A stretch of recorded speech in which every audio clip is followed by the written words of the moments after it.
Nah, bagaimana kalau misalnya si perusahaan itu ternyata melunasi sebelum maturity?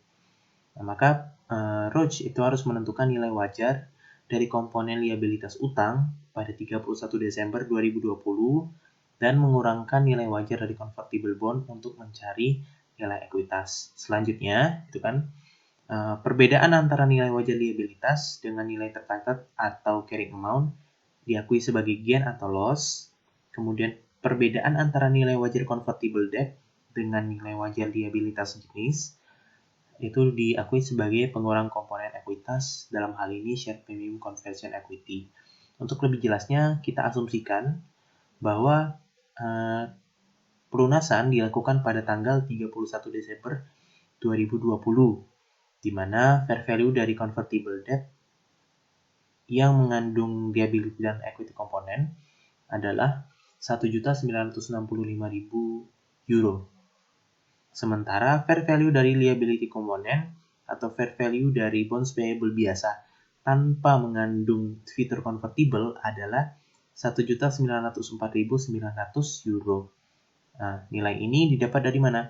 Didapat dari menghitung present value dari non-convertible bond dengan 2-year term atau nilai jatuh tempo 2 tahun, karena dari 31 Desember 2020 ke 31 Desember 2022 adalah selisihnya 2 tahun, atau 2 tahun ini merupakan umur atau jangka waktu tersisa dari bonds payable.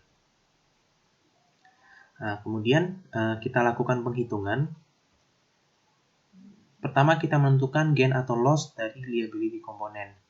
Kuncinya apa? Kuncinya adalah kita kurangkan present value dari liability komponen, yaitu 1.904.900 dikurang dengan carrying value. Nah, ini sama seperti pelunasan bond sebelum jatuh tempo, itu kan selisih antara present value atau fair value dengan carrying value itu dinamakan sebagai loss on repurchase. Berapa loss on repurchase-nya? Kita lihat di sini 1.904.900 dikurangi dengan 1.894.464 sama dengan 10.436 euro. Kemudian kita tentukan penyesuaian terhadap ekuitas.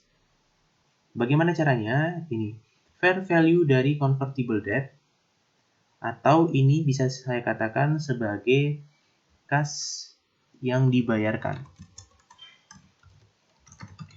Kalau misalnya tidak di-stated di soal, maka bisa dikatakan bahwa fair value dari convertible debt adalah jumlah kas yang dibayarkan.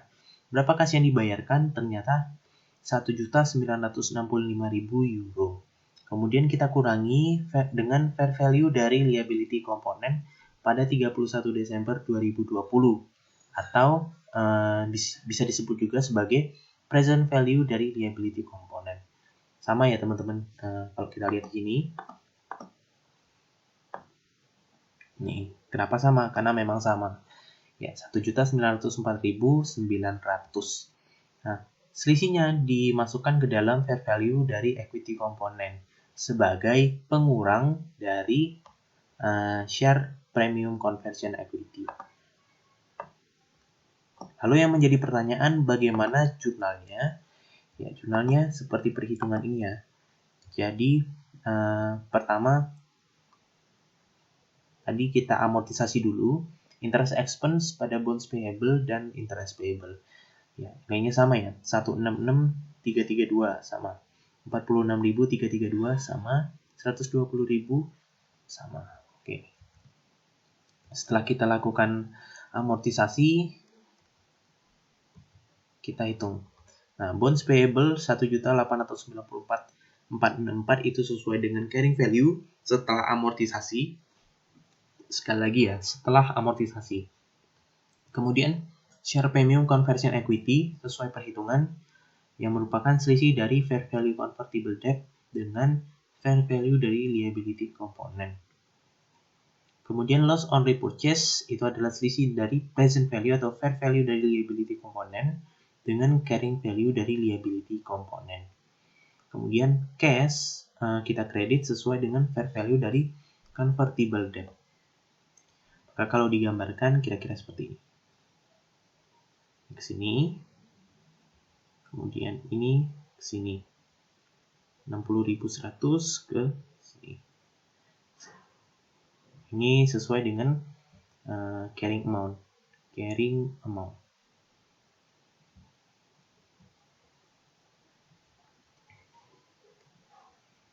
Oke.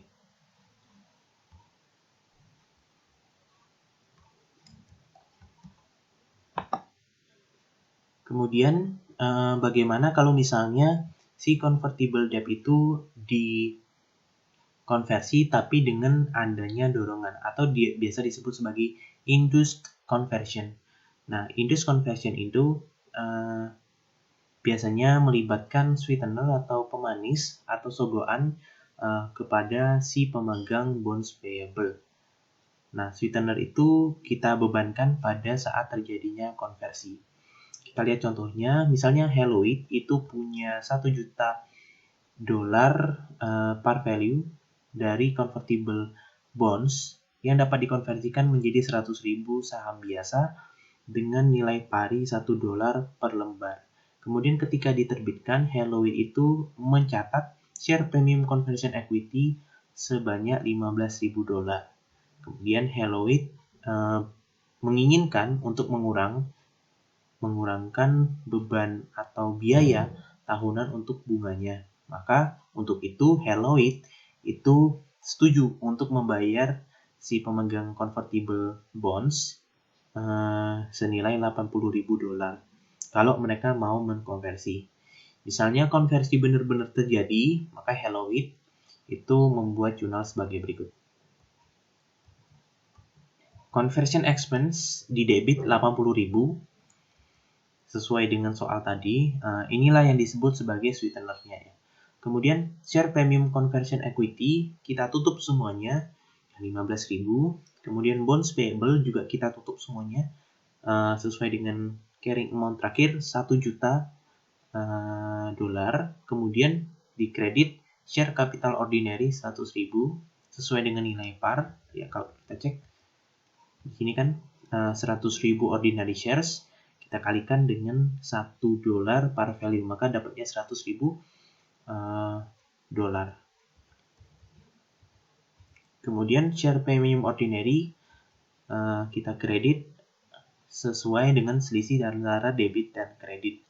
Nah, kalau lebih mudah sebenarnya kita pisahkan ya. Pertama kita buat conversion expense pada case 80.000. Kemudian jurnal kedua kita buat share premium conversion equity 15.000, bonds payable 1 juta, share capital ordinary 100.000. Nah, baru selisihnya kita buat antara debit dan kredit.